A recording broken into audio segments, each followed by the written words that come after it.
할렐루야. 우리 한번 앞뒤 좌우에 계신 분들 돌아보면서 반갑게 우리 한번 교제 인사를 한번 나누죠. 메리 크리스마스. 예, 우리 앞뒤 좌우에 계신 지체들과 악수하면서 메리 크리스마스. 무슨 성탄절이 아직도 깜깜 멀었는데 갑자기 메리 크리스마스야? 여러분 이렇게 생각하실지 모르겠지만 제 생각에는요, 크리스마스에 관한 모든 이야기들과 노래들과 감격이 교회에서부터 시작돼야 된다고 생각을 합니다. 벌써 땡스기빙을 넘어서면 쇼핑몰에서부터 크리스마스 캐롤이 울려 퍼지기 시작하죠. 제가 올해는 좀 여러분들이 이상하게 생각할까봐 그렇게 못했습니다만, 내년도에는 제가 12월 첫째 주일날 예배를 오프닝하는 찬양으로 기쁘다 구주 오셨네 부를 거예요. 약이 오르잖아요.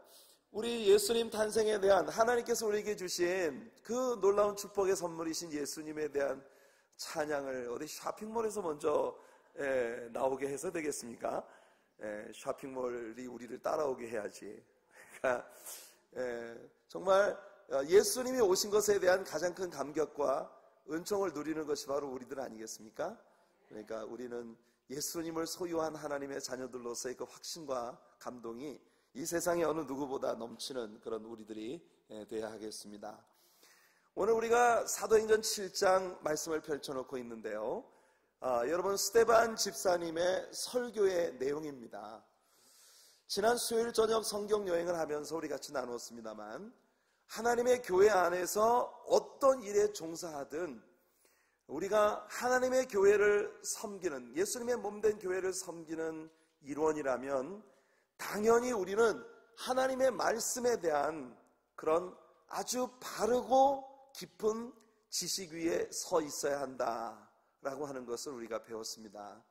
교회에서 외부로부터 걸려오는 전화를 받는 그런 사람이든지, 아니면 교회에서 이 제니를 일로 봉사를 하시는 각 이 지역을 청소하고 화장실을 청소를 하고, 또는 예배 시간마다 또 키친에 들어가서 음식을 조리하고 또 배식을 하고, 예배가 끝나고 난 후에 펠로십홀에서 우리 성도님들의 펠로십을 섬기는 그런 일을 하는 모든 사람들이 사실은 하나님의 말씀에 대한 깊은 지식 가운데에서 내가 하고 있는 이 일이 하나님 안에서 어떤 위치에 있는가 하는 것을 분명하게 파악하고, 그리고 어떤 마음을 가지고 주님을 섬겨야 하는가 하는 것에 대한 확고한 그런 신뢰와 신념 가운데서 우리가 이 일을 해야 된다는 걸 지난 수요일 저녁 예배에 우리가 함께 배웠습니다.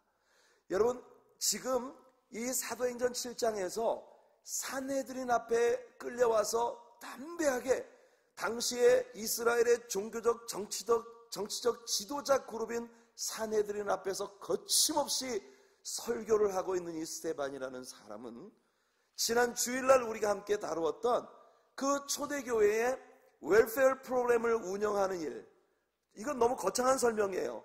실질적인 이야기를 하자면 매 예배가 끝나고 난 다음에 펠로십홀에서 펠로십을 나눌 때 식탁에서 웨이트 스텝으로 서브를 하는 일을 봉사하기 위해서 세움받은 집사님들 중에 한 분이었어요. 신교 시간에 성도님들이 음식을 먹는 그 곁에 서서 웨이트 스텝으로 그렇게 섬기는 그런 사람 중에 한 명이었는데, 그 집사님이 오늘 이스라엘의 최고 지도자들 그룹 앞에서 조금도 위축됨이 없이 예수 그리스도의 생명이 넘치는 복음이 중심되어진 그런 이스라엘 전체 역사를 복음적으로 이해하고 있는 완벽한 설교를 해내고 있다는 것입니다. 저는 그것이 우리 하나님의 교회의 모든 성도님들의 모습이기를 축복합니다.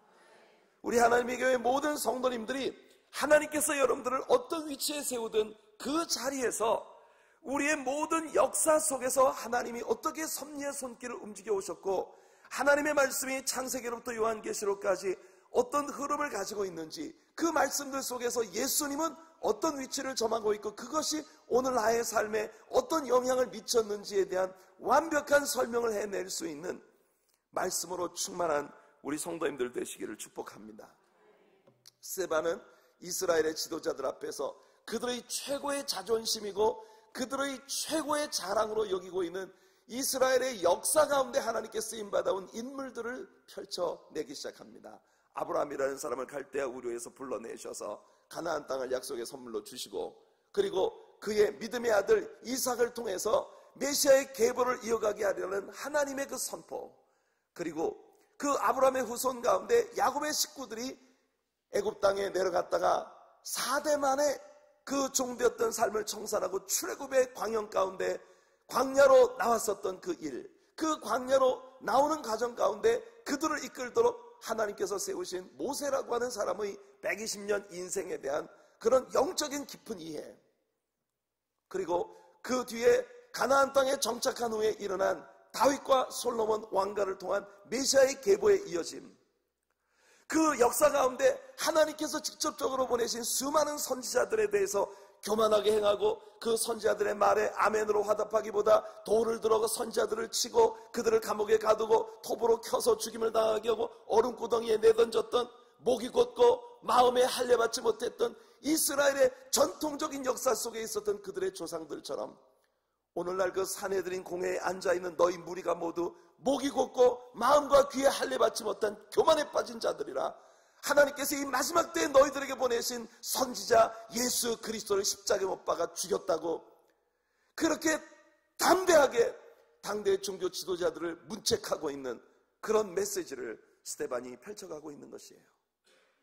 역사 가운데 하나님이 보내셨던 저 위대한 믿음의 사람들 중 하나님께서 메시아 예수 그리스도를 이 땅에 보내시는 일과 어떻게 연관이 되어 있는지에 대한 이야기를 해나가는 가운데 오늘 우리가 읽은 본문 37절을 스데반은 선포한 것입니다.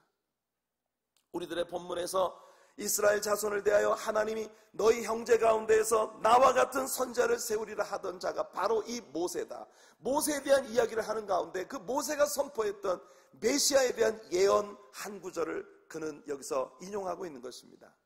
이 구절이 어디에서 인용되었는지 그 인용된 구약 성경의 구절을 직접 여러분들에게 읽어드릴게요. 신명기 18장입니다. 신명기 18장 15절로부터 19절까지의 말씀을 스데반 집사가 사도행전에서 이렇게 인용을 한 것이에요. 제가 읽어드릴게요.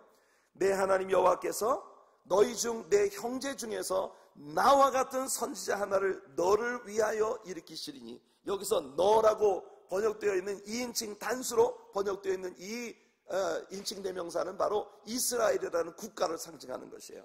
이스라엘, 너를 위하여, 그러니까 이스라엘 모든 백성들을 두고 말하는 것입니다. 너를 위하여 일으키시리니 너희는 그를 들을지니라. 이것이 곧 내가, 즉 이스라엘이 총회의 날에 호렙산에서 너희 하나님 여호와께 구한 것이라. 곧 내가 말하기를 나로 다시는 나의 하나님 여호와의 음성을 듣지 않게 하시고 다시는 이 큰 불을 보지 않게 하소서. 두렵건대 내가 죽을까 하나이다 하매 여호와께서 내게 이르시되 그들의 말이 옳도다. 내가 그들의 형제 중에 너와 같은 선지자 하나를 그들을 위하여 일으키고 내 말을 그 입에 두리니 내가 그에게 명하는 것을 그가 무리에게 다 고하리라. 무릇 그가 내 이름으로 고하는 내 말을 듣지 아니하는 자는 내게 벌을 받을 것이요. 사랑하는 성도 여러분, 오늘 모세를 통해서 하나님께서 이 신명기 18장에서 선포하신 이 말씀은 바로 이스라엘의 메시아로 이 땅에 오실 예수 그리스도에 대한 예언의 말씀이었던 것입니다. 이 예언 속에서 하나님은 예수님을, 오실 메시아를 The Prophet, 선지자라고 하는 명칭으로 부르고 계십니다. 오늘 이 현대 사회에 와서도 유대인들은 신명기 18장에 나타나는 모세의 예언이 그들의 메시아에 대한 예언이라는 점에 대해서 모든 이해를 가지고 있습니다. 그들은 이 예언이 그들의 메시아에 대한 예언의 말씀이었다는 사실을 믿고 있어요. 그러나 아이러니컬하게도 그러기 때문에 예수님은 이스라엘의 메시아일 수가 없다는 주장을 하고 있는 것입니다.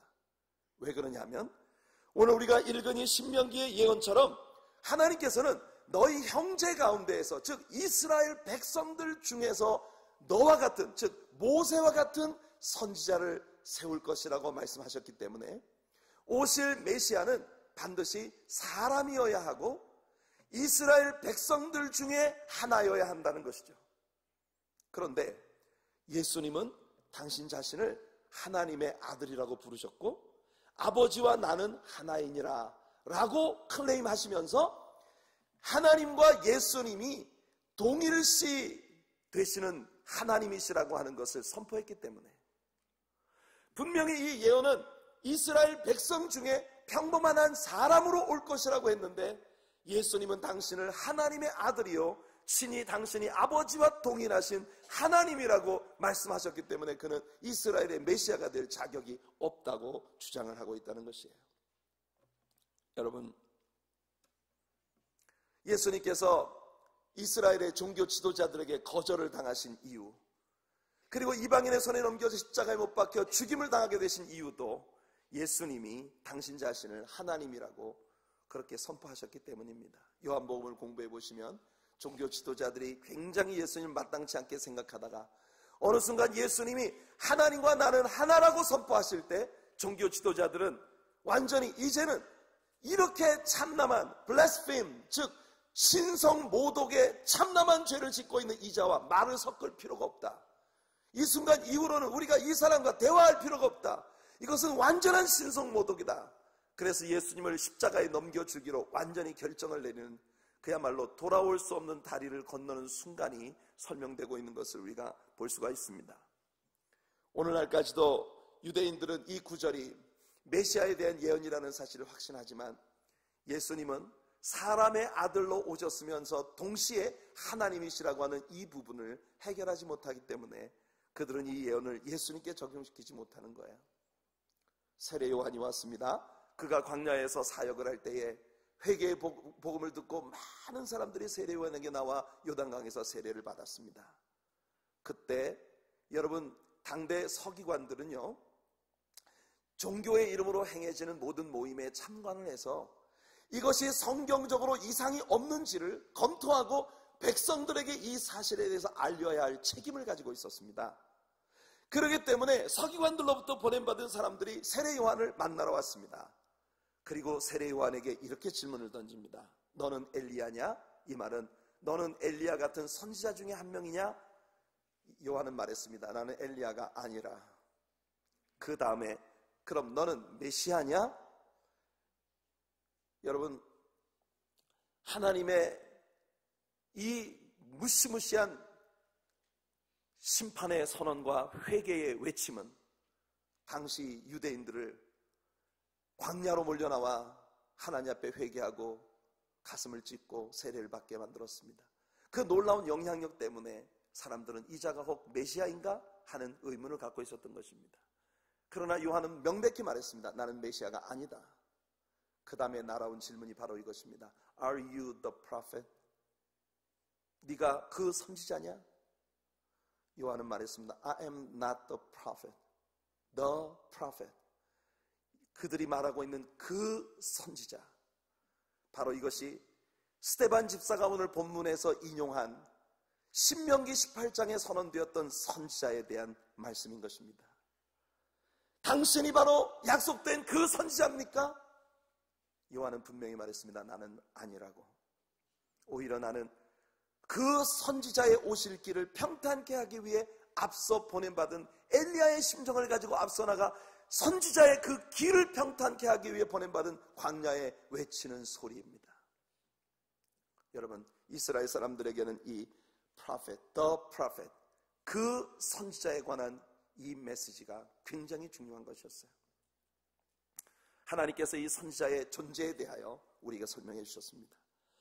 하나님께서 이 선지자를 보내시는 목적은 하나님과 사람 사이에 중보자로 서실 분이 필요했기 때문에 하나님과 사람 사이에 중보자로서 메시아를 우리 하나님께서 보내셨다는 것이에요.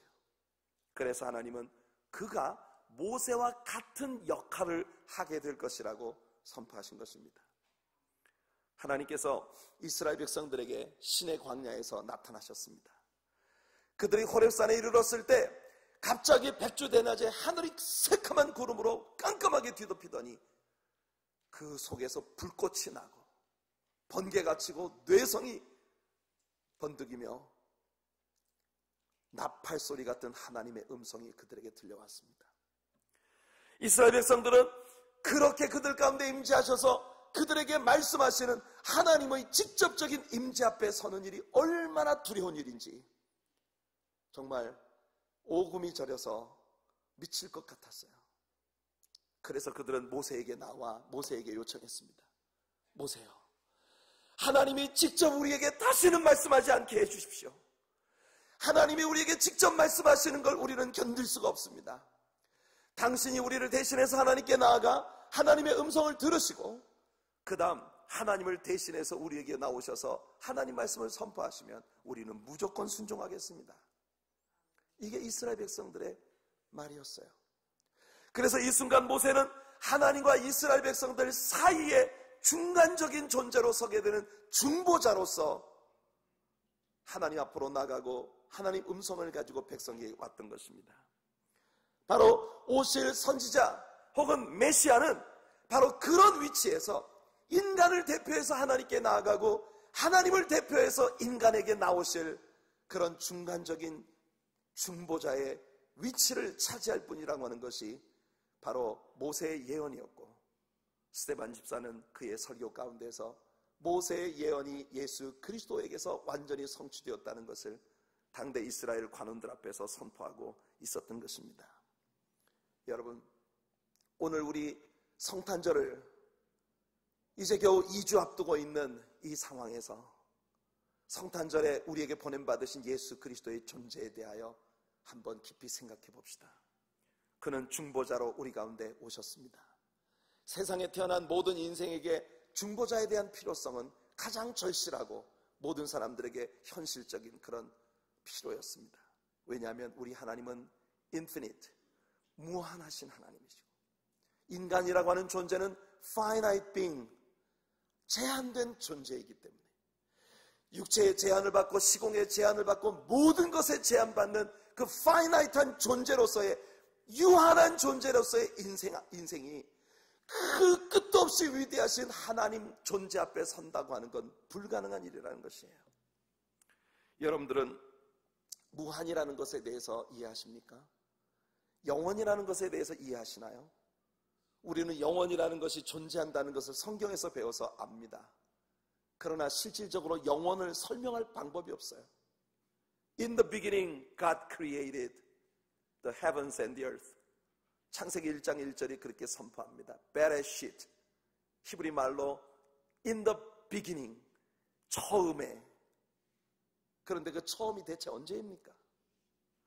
우리가 우리의 존재로서는 끝도 없이 영원해 보이는 어떤 한 지점을 선택해서 거기서부터 모든 것이 시작됐다고 말한다면 이미 그것은 이터니티가 아닙니다. 이미 저 과거의 어느 시점에 존재하고 있는 시간이니까요. 그러나 영원이라고 하는 것은 우리가 가늠할 수 없는 그 끝도 없는 어딘가부터 분명히 베레시트, in the beginning, 시작이라고 하는 시점이 있는데 그 시점이 영원이라는 시점에 있다는 걸 대체 우리가 어떻게 이해할 수 있겠느냐 말이에요. 겨우 70년 혹은 80년 살고 인생 다 하면서도 마치 우리가 살아가는 세대가 영원할 것처럼 그렇게 살고 있는 이 세속에 제한된 인생으로서 우리는 영원하신 하나님에 대한 완전한 이해를 가질 수가 없는 거죠. 그러니 그 영원 안에 거하시는 하나님 앞에 이렇게 작고 초라하고 왜소한 인생이 어찌 우리 하나님과 대면에 내가 뭔가 무슨 존재라고 하는 이야기를 해낼 수가 있겠느냐 말입니다. 욥이라고 하는 분을 여러분 잘 아실 거예요. 욥기라는 책을 얼마나 많이 이해하고 계십니까?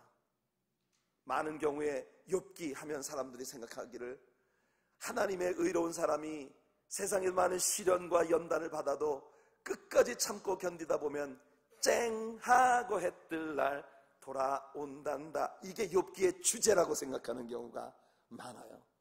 그래서 정말 많은 사람들이 욥기 1장, 2장과 욥기 마지막 장밖에는 모릅니다. 진짜 중요한 그 내부에 전개되고 있는 그 욥기라는 책을 통한 하나님의 진정한 메시지가 뭔가를 많은 사람들이 놓치고 있다는 거예요.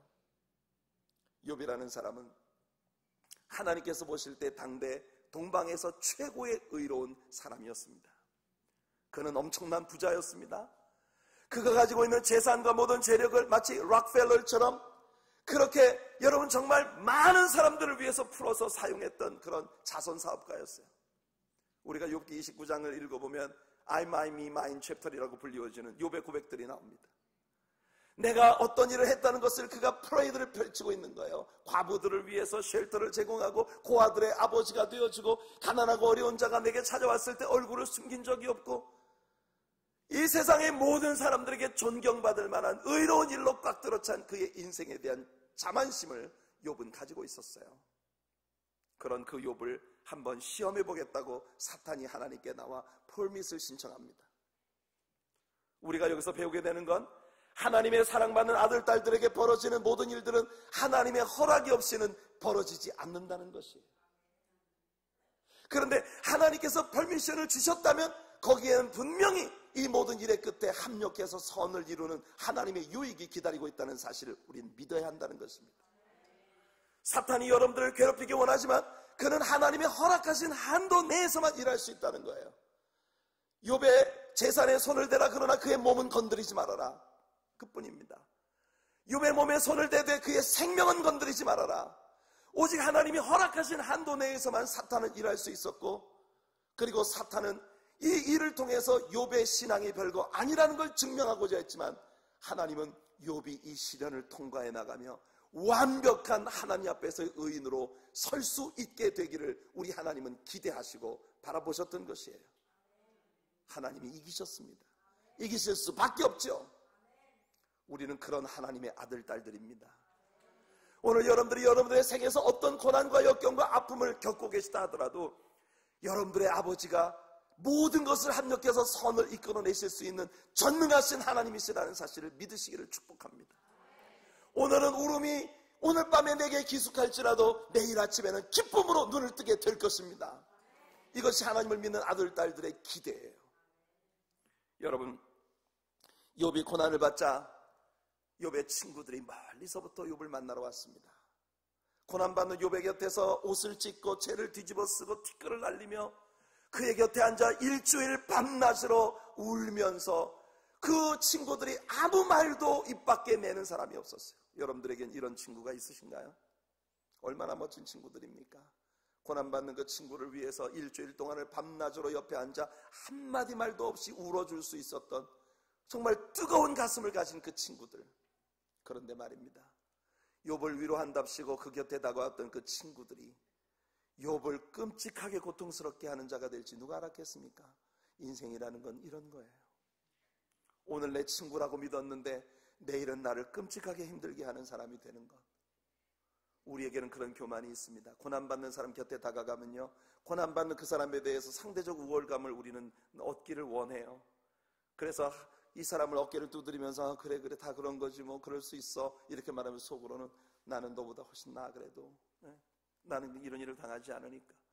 그래서 그런 우월감에서부터 우러나오는 말들은요, 상당히 위로하는 척하면서 가슴에 못을 박는 거예요. 왜 그 있잖아요, 말리는 시누이가 때리는 시어머니보다 더 밉다는 거 있잖아요. 에이, 그래 네가 뭐 집에 그냥 가문도 그렇고 뭐 배운 것도 없는 네가 알면 뭘 알겠니? 불쌍해라. 아이고 우리 어머니는 참 이런 거 있지 않습니까? 예, 상당히 그 위로하는 척하면서 굉장히 속에는 아주 sarcastic한 굉장히 냉소적인 어떤 그런 말들로 사람의 마음을 찌르는 그런 인간이란 존재가 이런 거예요. 일주일 동안을 밤낮 없이 옆에 앉아 티끌을 날리고 죄를 뒤집어 쓰고 옷을 찢고 울던 그 친구들의 마음속에 욥에 대한 의혹이 일어나기 시작하는 거예요. 하나님이 살아계신데 어떻게 이런 일이 벌어질 수 있지? 하나님께서 이런 일이 벌어지도록 욥에게 허락하셨다면 분명히 욥, 너는 뭔가 문제가 있는 거야. 야, 우린 네가 의인인 줄 알았어. 알고 보니까 너 속에 우리가 모르는 분명히 무슨 secret sin, 숨겨진 죄가 있구나. Hey, you are hypocrite, man. 알고 보니까 너 위선자구나. 너 옛사람들의 격언도 모르니? 부뚜막에 소금도 집어넣어야 짠 거야. 너의 삶에 이런 일이 벌어지는 건 원인이 없이 하나님이 절대 이렇게 하지 않으시거든. 그러니까 회개해. 지금이라도 회개하면 내 시작은 미약하였으나 내 나중은 심히 창대하리라. 이게 욥의 친구들의 이야기입니다.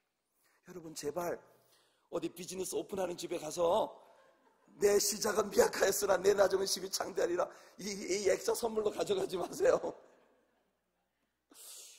사실은 여러분 그 말이 굉장히 냉소적으로 쓰여진 말이에요. 축복하는 말이 아니고.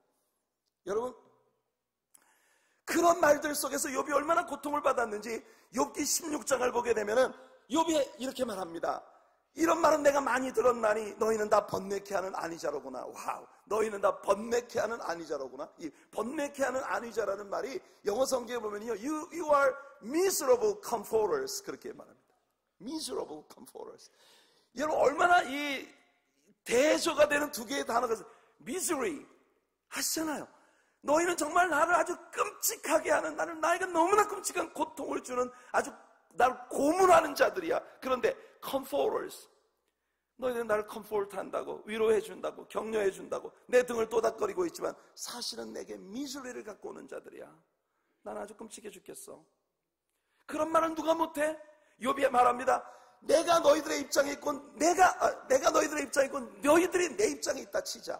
그러면 나도 너희들의 등을 두드리며 너희처럼 말할 수 있어. 그런 말 누가 못하겠어? 욥은 친구들 때문에 말할 수 없이 끔찍한 고통을 받고 있다는 것을 그렇게 수레하고 있는 것입니다. 그러면서 욥은요, 한 인생으로서 자신이 깨닫고 있는 인생의 딜레마를 이렇게 고백합니다. 욥기 9장이에요. 욥이 대답하여 가로되 내가 진실로 그 일이 그런 줄을 알거니와 인생이 어찌 하나님 앞에 의로우랴. 사람이 하나님과 쟁변하려 할지라도 첫마디에 한마디도 대답하지 못하리라. 하나님은 마음이 지혜로우시고 힘이 강하시니 스스로 강팍히 하여 그를 거역하고 형통할 자가 누구랴. 그가 진노하심으로 산을 무너뜨리시며 옮기실지라도 산이 깨닫지 못하며 그가 땅을 움직여 그 자리에서 미신즉 그 기둥이 흔들리며 그가 해를 명하여 뜨지 못하게 하시며 별들을 봉하시며 그가 홀로 하늘을 펴시며 바다 물결을 밟으시며 북두성과 삼성과 묘성과 남방의 밀실들을 만드셨으며 측량할 수 없는 큰 일을 셀 수 없는 기이한 일을 행하시느니라. 욥은 하나님께서 얼마나 위대한 능력의 창조주이신가, 그가 창조하신 이 엄청난 피조물들을 유지하시는 분이신가. 그런데 그렇게 거대하신 하나님 앞에서 그가 내 앞으로 지나시나 내가 보지 못하고 그가 내 앞에서 나아가시나 내가 깨닫지 못하느니라. 그 엄청나신 하나님을 이렇게 제한된 존재인 인생으로서 내가 어찌 이해할 수 있다 말할 수 있겠느냐. 그러면서 하나님이 빼앗으시면 누가 막을 수 있겠고, 하나님 뭘 하십니까? 누가 그렇게 하나님께 물을 수 있겠느냐. 그러면서 욥이 이렇게 고백해요. 욥기 9장 32절과 33절, 굉장히 중요한 말씀입니다. 욥이 말합니다. 하나님은 나처럼 사람이 아니신즉 내가 그에게 대답함도 불가하고 대질하여 재판할 수도 없고 양쪽 사이에 손을 얹을 판결자도 없구나. 여러분, 이 구절이 아주 중요한 구절입니다. 욥은 말했어요. 하나님은 나처럼 사람이 아니시잖아. 만일 하나님이 나처럼 사람이시라면 내가 하나님께 대적해서 하나님과 논쟁이라도 벌여보겠는데 말이야. 하나님이 나처럼 사람이라면 재판정으로 모시고 가서 재판관 앞에서 우리 한번 누가 옳고 그른지 잘잘못을 따져봅시다. 재판이라도 걸어보겠는데 그 크고 위대하신 하나님 앞에서 이렇게 제한된 존재인 초라하기 이를 데 없는 한 인생이 대체 뭘 할 수 있겠느냐 그거죠. 그러면서 욥이 고백하는 말이 우리 양쪽 간에 손을 얹을 판결자가 없다. 그것이 인생의 최고의 문제라는 걸 고백하고 있어요. 양쪽 간에 손을 얹을 판결자가 없다. 그 말을 뉴 킹 제임스 버전에서 읽어보면 이렇게 됐습니다. Nor is there any mediator between us. 하나님과 나 사이에 판결자라고 하는 말로 번역된 우리 성경의 이 단어가 뉴 킹 제임스 버전이니까 mediator 뭡니까? 중보자예요. 하나님과 나 사이에 중보자가 없다는 게 그게 인생의 최고의 문제라는 걸 욥은 고백하고 있는 것입니다. Who may lay his hand on us both. 하나님과 나 양쪽에 손을 얹어서 한 손으로는 하나님을 잡으시고 한 손으로는 인생을 잡으시고 그리고 하나님과 우리 사이를 화해시켜줄 중보자를 내가 가지고 있지 않다는 것이 이것이 인생의 최고의 문제라는 것이에요. 이 세상에 태어났고 살았고 또 지금 태어나고 앞으로도 태어나고 살게 될 모든 인생들이 공통으로 가지고 있는 문제가 바로 이겁니다. 하나님이라는 저 위대한 창조주, 세상을 움직이시는 한 분뿐이신 하나님 앞에서 너무나 초라하기 그지없는 한 육체를 지닌 인간으로서 우리들의 문제는 하나님과 나 사이에 양쪽을 손을 잡고 화해시켜줄 중보자가 절실하게 필요하다는 것이에요. 이것이 욥기가 우리에게 주는 교훈입니다. 여러분, 욥을 위로하러 왔던 친구들은 욥이 숨겨진 죄 때문에 또는 그의 위선 때문에 혹은 그가 옛 사람들의 격언에 귀 기울이지 않은 무지하게 제 마음대로 행하는 자이기 때문에 그에게는 문제가 다가왔다고 다그쳤습니다. 그런데요, 논쟁에서 욥은 절대 밀리지 않았습니다. 어떤 사람 물에 빠져도 입만 동동 뜨는 사람이 있다는데 욥은요, 머리끝에서 발끝까지 성한 데가 없는데 입만 성했어요. 욥기 안에 나오는 그 친구들과의 변론을 한번 들어보세요. 한마디도 안 줬습니다. 결국은 친구들이 포기합니다. 3차 논쟁 가운데에서 마지막 빌닷은 논쟁 자체를 포기해버렸어요. 소발은 닭발이 아닙니다. 소발입니다. 네, 논쟁 자체를 포기해버렸어요. 그런데요, 이때까지 곁에서 침묵하고 있던 또 한 친구가 드디어 입을 엽니다. 욥이 그 친구들을 이겨버린 것을 보고, 그 사람이 바로 엘리후입니다. 이 엘리후가 욥에게 이렇게 말을 합니다. 참 무서운 말이에요. 욥기 34장 34절부터 말씀을 보면, 총명한 자와 내 말을 듣는 모든 지혜 있는 자가 필연 내게 이르기를 욥이 무식하게 말하니 그 말이 지혜 없다 하리라. 욥이 끝까지 시험 받기를 내가 원하노니 이는 그 대답이 악인과 같음이라. 그가 그 죄 위에 패역을 더하며 우리 중에서 손뼉을 치며 하나님을 거역하는 말을 많이 하는구나. 욥의 문제가 무엇인지에 대하여 그 엘리후가 정확하게 이야기합니다. 나는 네가 고난을 더 끝까지 받았으면 좋겠다. 와, 무슨 말 아닙니까? 고난받는 사람 찾아와가지고 너 고난을 받으려면 끝까지 받아야 돼, 이렇게 말하고 있는 거예요. 이게 얼마나 무서운 말입니까? 그러나 엘리후의 본심은 그거예요. 욥아, 아직 너 입이 살아있는 거 보니까 고생 덜 했어. 네가 완전히 하나님 앞에 한마디도 답변할 수 없으면 않고 완전히 죽을 때까지 하나님이 너를 다루어 주셔야 되겠다. 어떻게 보면 이것은 한 신앙인으로서 친구에게 줄 수 있는 최고의 충언입니다. 그러면서 엘리후가 욥에게 말합니다.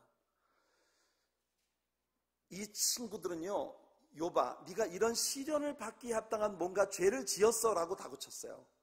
그러나 욥은 난 아니야, 나 억울하다 이거예요. 내가 지은 죄 때문에 내가 이런 일을 당해야 된다면 이 세상에 나보다 엉망으로 산 사람이 한둘이 아니야. 근데 왜 그 사람들 다 제쳐두고 나만 왜 이런 고난을 받아야 되냐, 이렇게 접근하니까 이 친구들이 이길 수 없는 거예요. 근데 엘리후가 욥에게 가르쳐주는 건 뭐예요? 욥아, 너뿐 아니라 나도 하나님 앞에서 처절한 죄인이다.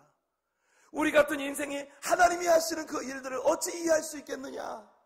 다만 하나님과 우리 사이에 화해를 시켜줄 중보자가 우리에게 필요할 뿐이야. 그게 엘리후가 욥에게 이야기해주는 논지예요. 여러분, 엘리후가 욥에게 말합니다. 욥기 33장 23절. 그럴 때에 만일 1천 천사 가운데 하나가 그 사람의 해석자로 함께 있어서 그 정당히 행할 것을 보일진대 하나님이 그 사람을 긍휼히 여기사 이르시기를 그를 건져서 구덩이에 내려가지 않게 하라. 내가 대속물을 얻었다 하시리라. 야, 지금 여러분 아멘 하셨습니다. 솔직히 지금 이 구절을 여러분들이 지금 자막에서 보고 계시는데 이해가 되십니까? 상당히 말이 좀 애매하고 어렵게 조금 번역이 되어 있는 경향이 있어요. 근데 오해를 살만한 그런 번역들도 있습니다. 뉴 킹 제임스 버전에서 이 구절을 읽어드리면 이렇게 되어 있습니다.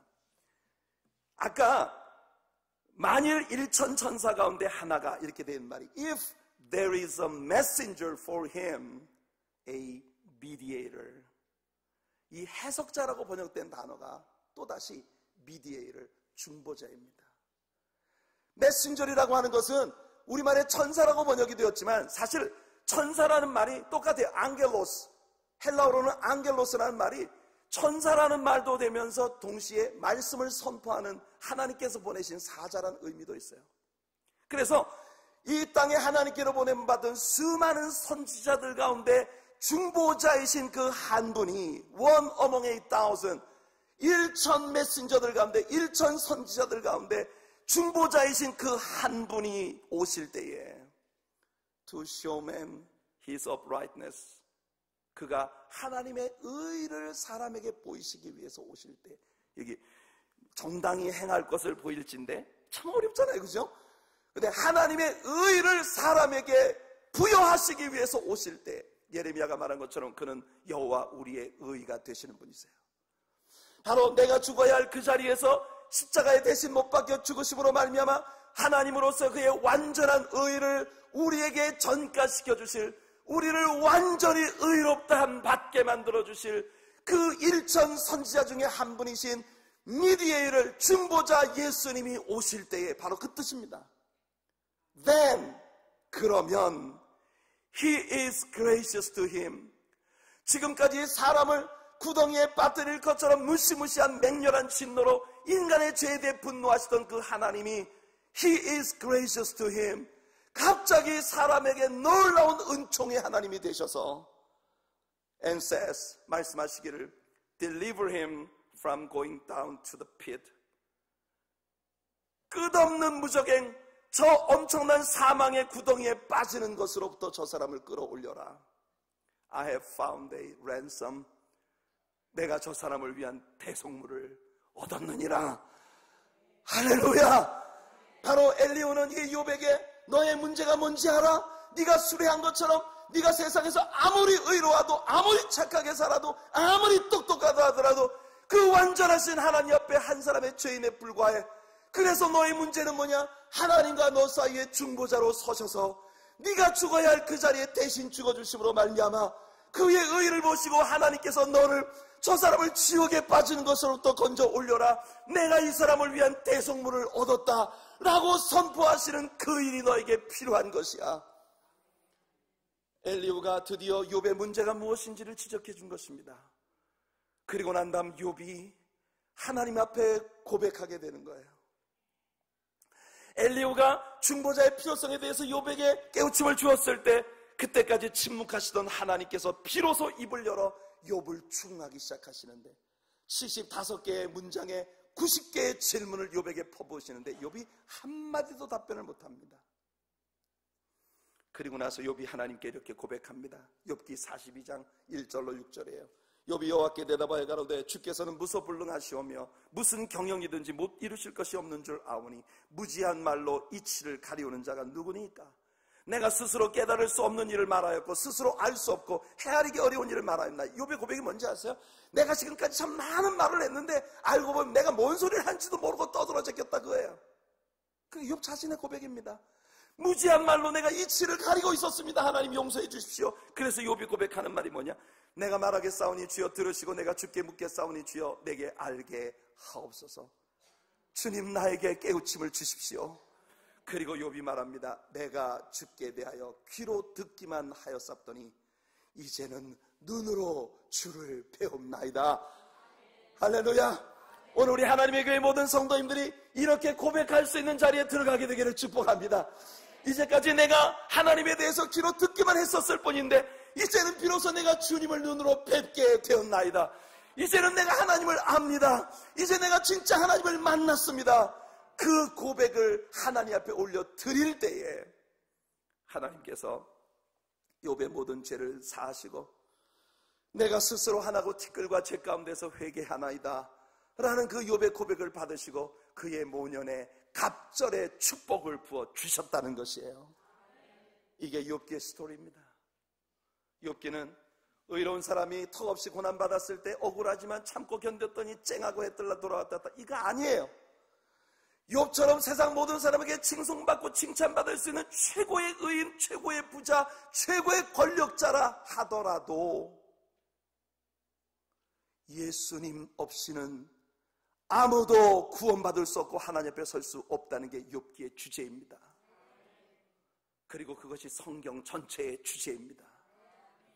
스데반 집사는 그 바로 모든 인생이 절실히 하나님께 필요로 하는 메시아 중보자가 되시기 위해 예수 그리스도가 약속대로 오셨는데 너희들이 그 예수를 이방 법없는 자들의 손에 넘겨 십자가에 못 박아 죽였다고 산헤드린 공회를 실문하고 있는 것이에요.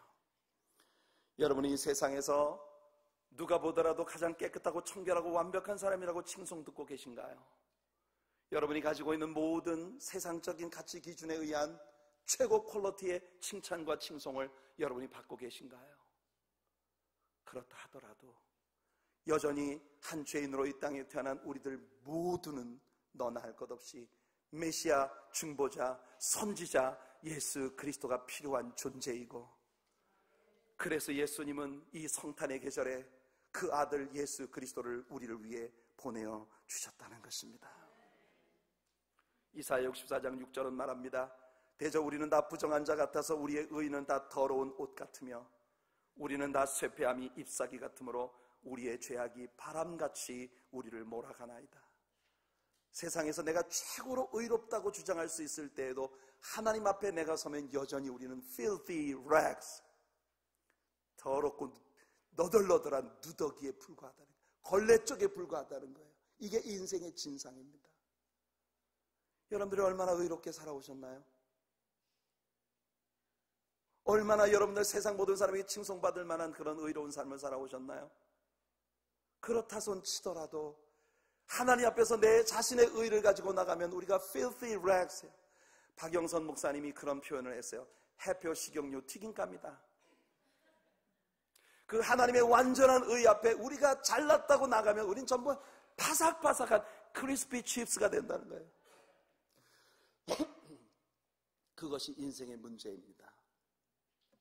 그런 우리들을 위하여 하나님께서는 모세를 통해 이스라엘 백성들 가운데 너와 같이 백성과 나 사이에서 우리 서로를 화해시켜주고 중보시켜줄 선지자를 보낼 거야.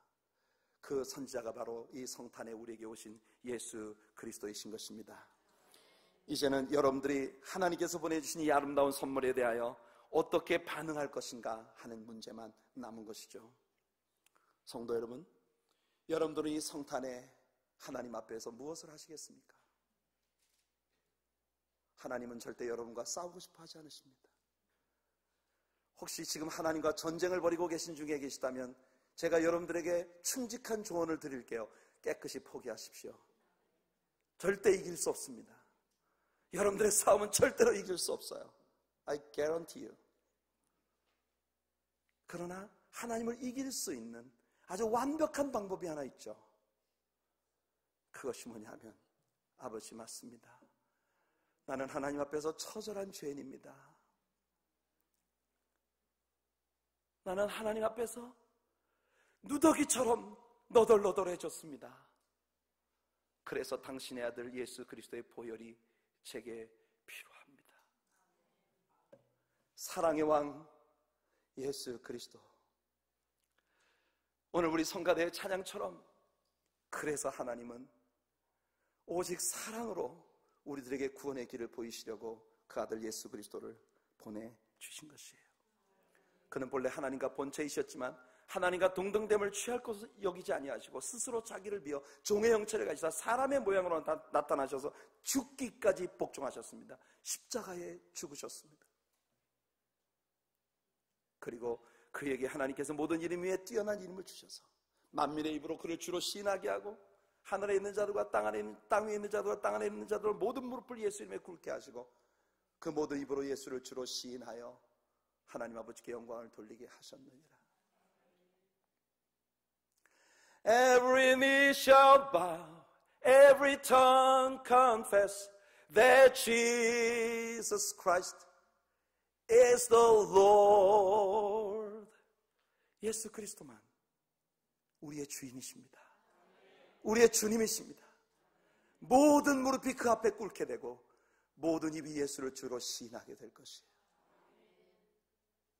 오늘 그 사랑을 우리에게 베푸신 하나님께 우리 찬양 하나 함께하며 나갑시다. 오늘 Eagle's Wings라는